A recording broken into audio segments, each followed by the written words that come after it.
Good evening. Good afternoon. This afternoon I want to talk to you about relentless after the one. Have you ever lost your cell phone charger? Doesn't it drive you crazy that it always seems to get lost right before your battery dies? Then you're racking your brain searching every conceivable spot in your home just to find that one lost item. How much more then should you as a Christian seek earnestly after the one, because they are hopelessly lost. So what do I mean by the one?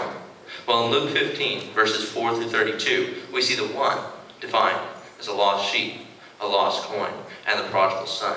But we must not forget that the condition of these is that they are lost. See, first, the sheep. It left its flock, that place of safety, only to realize that it could not find its way home. It needed the shepherd to come and bring it back to that place of safety. Then we see the coin.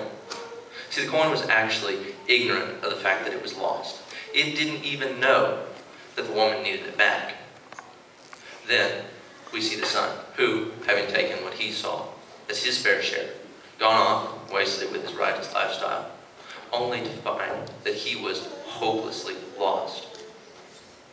See, it wasn't that he didn't know how to find his way back home. No, rather it was that he knew he had no hope of ever being a son again. So as a Christian, you must seek avidly after the one. Why? Because no one else has told them yet.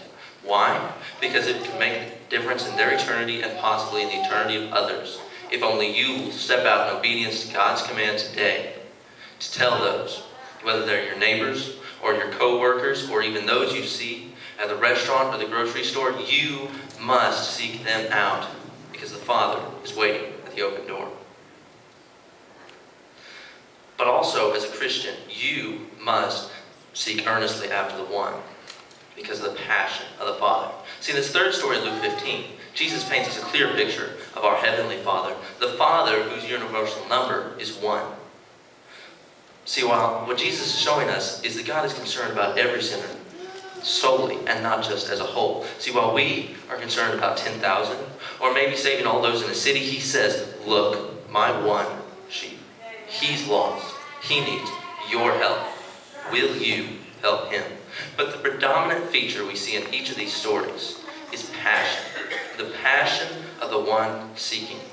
First, we see the shepherd. See, he left all that he had, those 99 sheep, in a place of danger in the wilderness, just to find that one lost sheep. He risked everything that he had in his search for the one. Then, we see the woman who, in her frantic search, lights a candle and sweeps her entire home just to find that one lost coin. She expended a tremendous effort in her search for the one. But then we see the Father, who, as he's standing on his porch, as the afternoon fades in the evening and the sun is slowly sinking into the western mountains, as the harvesters are bringing in the last year's gain. But his eyes, they remain steadfastly on the road, hoping that just maybe his son would return tonight. See, even after all that his son had gone off and wasted everything that he had given him, he still cared about him and had a great and overwhelming desire to have him back. So, since the Father has such an overwhelming desire to see every sinner come home, it is our job to facilitate that desire and for our heart's desire to become one with his. So that means that we must seek them out in our homes, in our schools, and everywhere we go. We must be relentless after the one. See, through these stories, we've seen the passion of the Father, which shows you that as a Christian, you are compelled to seek earnestly after the one.